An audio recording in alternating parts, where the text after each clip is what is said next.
Everybody, you know what this is. This is B Fam Cooking. And today we brought you somebody really, really special. This person, this chef, I know personally. Well, I wouldn't say personally. I've eaten a lot of his food. Okay, that's personal enough for me. That's pretty personal.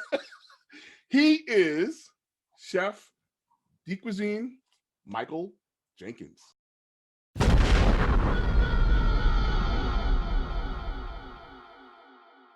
Michael, how you doing, bro? I'm good. I cannot complain. How are you? Well, trying to hide in my basement, dealing with COVID. A little bit of this. I miss coming into Butter. I mean, we used to come down and do our thing, from running down from the office at 30 Rock there over to you guys over at Butter. It was delicious. People still talk about it. That's one thing we hit up each other on Slack. I wish we could go. But the thing that just came up this week was a reminder of the visit that I had with you and my wife at the Passmore caviar event. Boy, was that good. Awesome. My wife loved it. That one was awesome. We got some people that normally don't appreciate caviar in that way to really get into it. And I still keep in contact with him on a regular basis. I consider Michael a good friend. Ever since we first met, and eventually I went to go see his ranch and got to stay with him and his family, which was amazing, and see his facilities and eat caviar. We ate a lot of caviar. Yes, it was good. But yeah, no, that was a really fun class, the Degustabis class at Macy's, but with Passmore Ranch caviar. That was fun because he's another guy like me that can just talk, and he can go on. He definitely can. But sir, I jumped ahead because we're so familiar. Just give me a little bit of your background. I mean, I know that you were on Chopped, and another person. I met you originally at the Ultimate Culinary Experience for New York. We've come together lots of times. So I am my name's Michael Jenkins. I was born in Philadelphia, but I grew up in Oklahoma because that's where there's opportunities for my mom. I moved to New York about 16 years ago, 15 going on 16 years ago, to go to culinary school because they said if you can make it there, you can make it anywhere and all that jazz. In culinary school, I had a substitute teacher for one day named Alex Guarnaschelli. She cursed out my good buddy Giulio Menino because he was doing his homework from the night before during class while she was giving the lecture. Wow. It was the first time that we had encountered a chef that was like a real chef, like a real New York, lose their temper chef. Yeah, I noticed. Well, actually, my man, you were doing the homework from last night, right in front of her. She could see you. Yeah. So I know you went to ICE. I took a couple classes there. My wife and I have. When it was still on 23rd Street. It wasn't the giant monstrosity that it is now. Though, it's beautiful. The facilities are beautiful. I've been back a couple times to teach a couple classes. It is beautiful. And so I started working at Butter Restaurant with Alex Guarnaschelli. Since I've competed on Chop twice. I've competed on Cutthroat Kitchen twice. Beat Bobby Flay twice. I've competed on Iron Chef 5 times as a sous chef. I won Chopped. That was a very long time ago. I won Cutthroat. That was also a long time ago. I don't think they even air that anymore, but my friends like to dig up pictures of me wearing a witch's hat or a cowboy hat because it was like Nickelodeon meets Chopped. Wow. So I've done my fair share of TV cooking, and currently, since COVID, I am now the executive chef of a few places. And those places are, so I'm still at Butter, which we just reopened. I'm now accepted the chef position at Lola Taverna in Soho, and this spring we'll be opening Osteria Lola on 18th Street and 10th Avenue. Sounds like I'm gonna have to figure out how I'm coming in the city because I'm ready to eat, baby. You're gonna have to. Yeah. So tell me, what is the difference between these restaurants? I mean, I know Butter is considered like an Americana, traditional Americana. Butter has turned into, Butter's a strange thing. It's lived so many lives. It's had so many identities. You know, when I first started at Butter, when we went to charity events, they were like, "Oh, Butter, like the nightclub," and I was like, "Actually, they throw a party once a week. There are a lot of celebrities there, but the other 5 days a week, it is a very serious restaurant with a very serious chef who was trained to, you know, in Michelin-starred French restaurants, who trained us to be, you know, she ran a very similar French style restaurant, and it's, you know, as time has gone on, it's turned more American than French, and it's leaned into Italian because that's where my heart is. But it's really like at its heart, um, like its own American chop house meets French technique with a lot of Italian thoughts. But it's really, really American. But Um, the new spot, what is that like? What the are new you? place, the idea, so Lola Taverna, which is where I've been spending my time, which is not my creation. I needed to work and I needed to get my guys work because, you know, people were really hurting during this time. And I knew that if I took this position, I'd be able to insert some of my own cooks that I've been working with for a long time. What's that there? This is the you know, support the foodies. You know, it's a restaurant rescue Oh, campaign. You know, so I'm definitely. it's tough. You know, we had to do a GoFundMe, which did really, really well. Thank you to everybody that donated, because that was a very big deal in helping people pay their rent, the donations, and it's tough. So yeah, so I accepted the position there and was just kind of helping out and consulting as best I could to this thing in Soho that, as time went on, because the owner was very aggressive in trying to maintain his business throughout the virus and post shutdown, he was able to snag a bit of talent from here and there. I brought in a bunch of my guys, and Mhm. before we knew it, we had, you know, this place is doing a minimum of 200 covers per night, weather permitting. I mean, I didn't think it was going to happen in 2020 that I would be standing in a kitchen that was doing 420 reservations in one night. Mm, mm. So But flavors wise, what are we talking so about? that's so that place is Greek. Greek. Um, Okay. the other place that I've been spending my time doing private events is called Little Prince, which is 100 feet away from Lola Taverna. So I guess technically I'm the chef of 3 restaurants.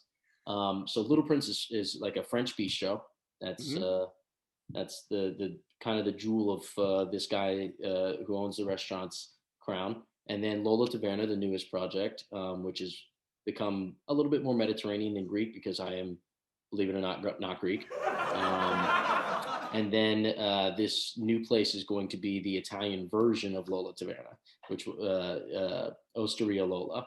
So in terms of concept, it's still going to be like very light and approachable food. The idea is to have a price point that's pretty reasonable so that people can come, have lots of food, lots of drinks, maybe a little emphasis on the drinks, and having a great time. Which I'm Outstanding. in favor of that idea of that concept. Like order everything on the drink menu, order everything on the food menu, and have fun. Oh, I'm one of those people that like. I mean, I've been through most of your menu at Butter. I mean, several times You are over. loyal.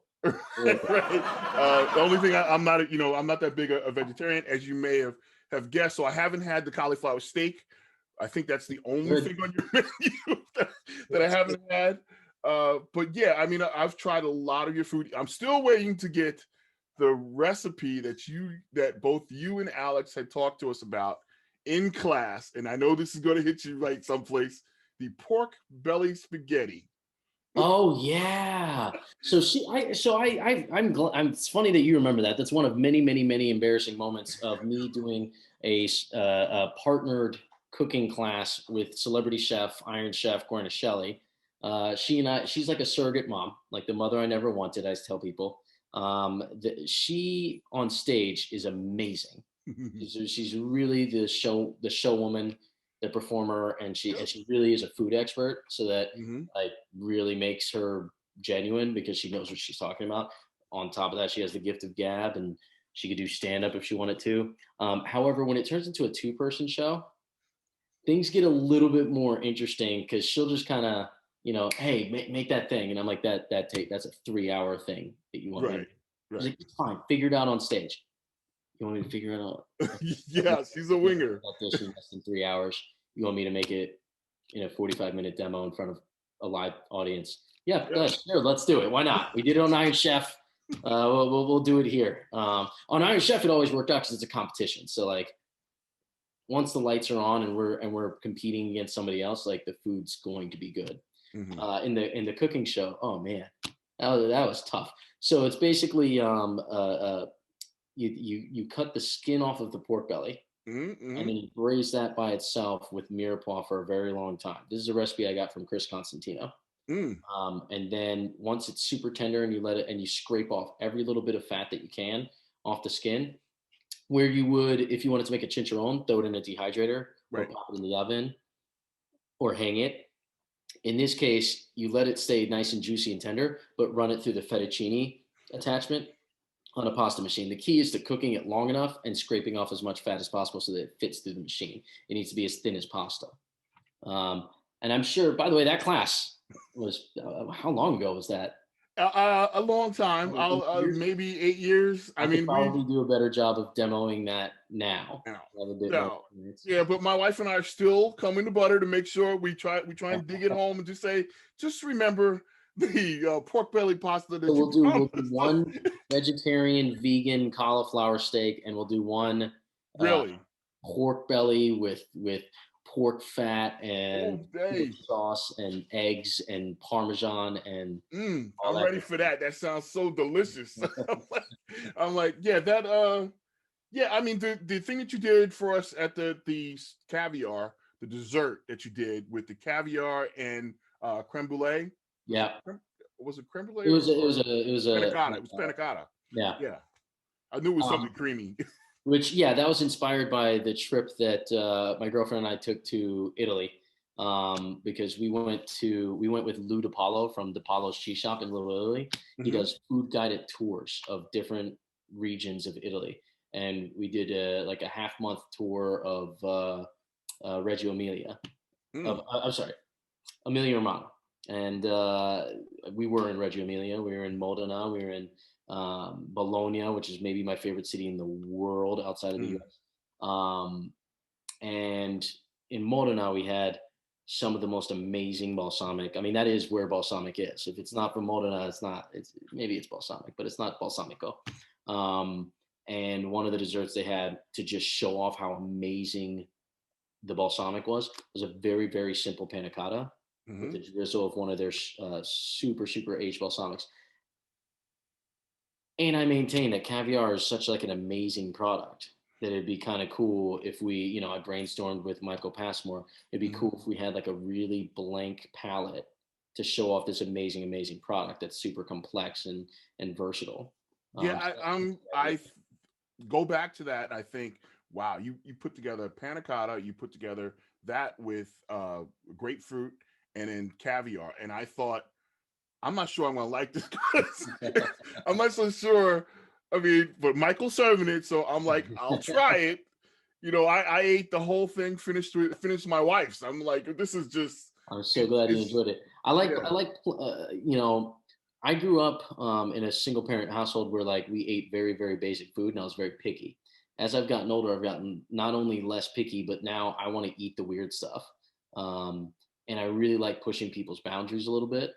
Hmm. So like when I came back from Mexico, I had all sorts of grasshopper and dried ants and dried worms and all that good stuff. And because the way that they cook it is very approachable. I'm like, it is a tomato salsa with tortilla chips. Try it. Not critters. Okay. All But right. now here's the thing. Within that tomato salsa, there's some chapulines. And you're like, what are chapulines? And they're like, oh, chapulines. Chapelita. And then you I try don't it, know. and I'm like, this is amazing. Like, my girlfriend was like, this is the most delicious salsa I've ever had in my life. Well, Uh, they're saying this is the next move for food. I mean, besides cooking waste product, is now we're going to be eating more insects in our life. Um, you know, but oh, I don't know. I like the diversity of ingredients. Yeah, I'm picking up a lot of unique stuff. Now, I do a don't lot get of me wrong. When you go through the markets in Oaxaca, they have like, these little old ladies holding hands full of dried grasshoppers. Am I going to eat them like that? Not really. Like popcorn, I'm still not there. Mhm. But like mashed and you add some like dried chili, garlic, lime, and yes, okay, Mm. all right, I accept this ingredient. That's yeah. Just much like the caviar, it was, well, let's dress it, let's cure it with a little brown sugar, let's cure it with a little tequila. People like tequila, Mhm. and let's add a little grapefruit so that there's like some bitter, sweet, and complexity, and then we'll put some panna cotta. Outstanding, sir. Outstanding. Hey, I just got a couple of quick questions. Maybe we could maybe this will bring us home with this. What would you value most in a friend? What would I value most in a Yeah. friend? Or what do you? Um, huh. Interesting question. Not totally food related. However, it is No. very important for my friends to enjoy eating. I'll never go out. I'll never really be friends with somebody. You know what it is? Tolerance maybe isn't the word. Acceptance. Somebody that's very accepting of others. I like to hang out with a diverse group. I like a diverse crowd. I'm not really a big fan of people that are too stubborn to grow. So whether that's, hey, accept the fact that we all want 3 more rounds of wine and that we're going to split the bill evenly, Of course. or whether it's like, accepting where we want to, what we want to do, who we want to hang out with. So, more food related, then, what is the best piece of advice that you were ever given as a chef related to making good food? My favorite bit of advice was Daniel Boulud's letters to a young chef when he said it's really important to make yourself valuable to the restaurant. He basically, his point was like the first step to entering a kitchen is having an actual tangible financial value. Like if this guy is not here, our product is not as good. And some people might not agree with that idea, but it's certainly been a driving force in my career. That like if I go somewhere, uh, if I'm not there, I want to make sure you notice. So, Like, so when you think about success, you're gonna miss me when I'm gone. yeah, that's a song, isn't it? You're gonna miss me when I'm Yeah. gone. I thought that was really good advice. It's definitely excellent advice. Because there are That's some something. people that, and I've seen it where it's, hey, they're not here, maybe we don't need them. Mm, Because mm, restaurants, the cost and the so tight. margins are so slim that like if you can just afford to do it without somebody, then why wouldn't you? That's interesting. Little bleak, sorry. I was like, whoa. No, on the flip side, understand that I see the value in everybody. So if you work with me, like I probably see your value, and I don't want to just get rid of people. I like to collect people Yeah, definitely. because That's collecting one of my favorite adds hidden value to the talents. product. It's one of my favorite hidden talents is putting the right people together with the right people. I'm a matchmaker. I like to. The beauty of a kitchen is that it's not like pro football. You don't have a limited roster. You don't have a limited number of starters, even though the owners might think so. You try to add as many people to the lineup as possible. I play basketball with 5 guys when you can sneak in like 7 or 8. Maybe some Get of that them are ball coming. moving around. Make the other team work harder. Yeah. Yeah. So, what would you say is your most treasured tool in the kitchen? My most treasured tool in the kitchen, either the scissors that I always have on me because I use them for a lot of different things. I always have a pair of scissors in my pocket, and that I'm opening things, and like it's usually the tool when you're like, because there's going to be knives everywhere. You can't walk 4 feet in the kitchen without finding a knife, but a pair of scissors can do the same thing without you having to put the knife away. You can put it in your pocket. Either scissors. Or the blender. I use the blender like a lot. Like the Mhm. blender lives on my station. I'm pretty much using the Vitamix all day, every day, because I tend to be making vinaigrettes, sauces, purees, etc. The stuff that other people don't want to make. The cooks they want to cook meat. I want to make a vinaigrette. I want to make a good sauce. And you said my favorite word, Vitamix. I mean, that is one of the Oh, best tools that I 100%. I cannot believe I lived this long without buying one, and then I bought one, and I'm like, there's no reason for you to have a house without a Vitamix. there are blenders, and then there's a Vitamix. Exactly. You don't even have to. Yes, exactly. I just did it. Well, it's not edited yet, but I just did a soup recipe butternut squash soup, and I was key to mention this Vitamix. Best investment ever. But Absolutely. It's like if you say, hand me the blender and they hand it you like a KitchenAid or something. That's like saying, hey, hand me the salt. And it's Morton's iodized. You're like, what are you doing? What are you doing? I thought this was a restaurant. so where can we find you socially? I know that you're constantly working. Now that you're working in 3 spots, you're one of the kings now. I'm seeing. What's the next step for you, my friend? Well, it's funny. During the shutdown, I was happy as a clam to sit at home, nestled in a little cocoon of movie marathons and absolutely no pressure or concern.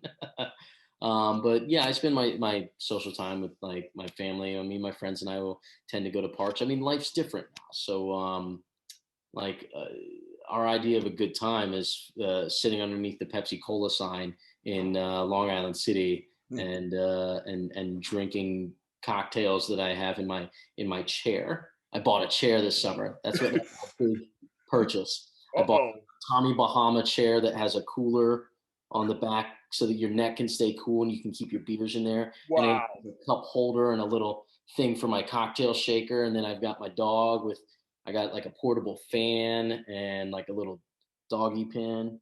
So that's like my idea of like a very good time. And then our friends come and sit and leave. And new friends come, and that's like an ideal social distance picnic.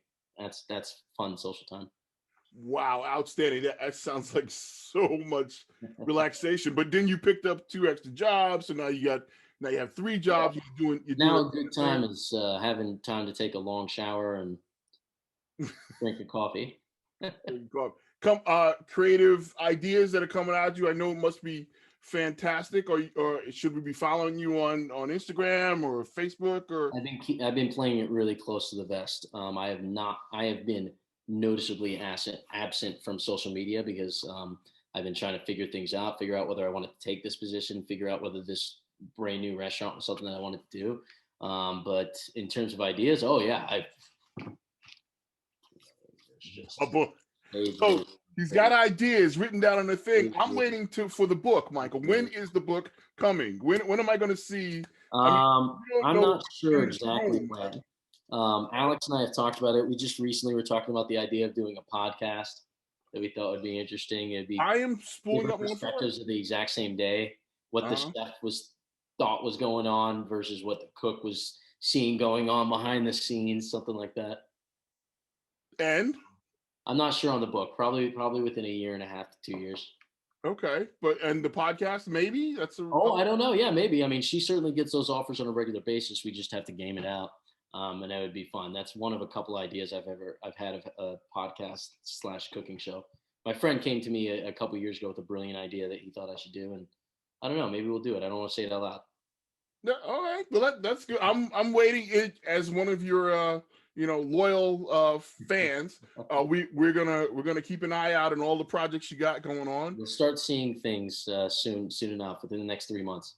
Outstanding. I'll keep an eye to the ground. I mean, I was hoping you do like maybe a master class or something. I don't know that I'm a master enough. I mean, I've seen Thomas Keller and Rodney Scott. Like those are masters. yes. I know those are good people, but we need a little flavor in there. I'm checking out our friend up in Harlem, Marcus Samuelson. He's got a new book, and I just attended his thing. But I'm aware of this gentleman. He's one of the classiest gentlemen in all of food. Okay, but I want to see yours. When am I gonna? I mean, I got the other book, which you already know. You already signed it for me. Boom. Oh yeah. Oh.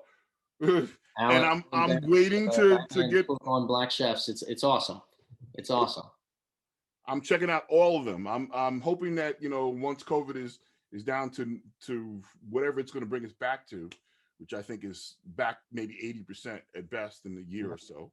I think so, but I think it's going to be a strong 80%.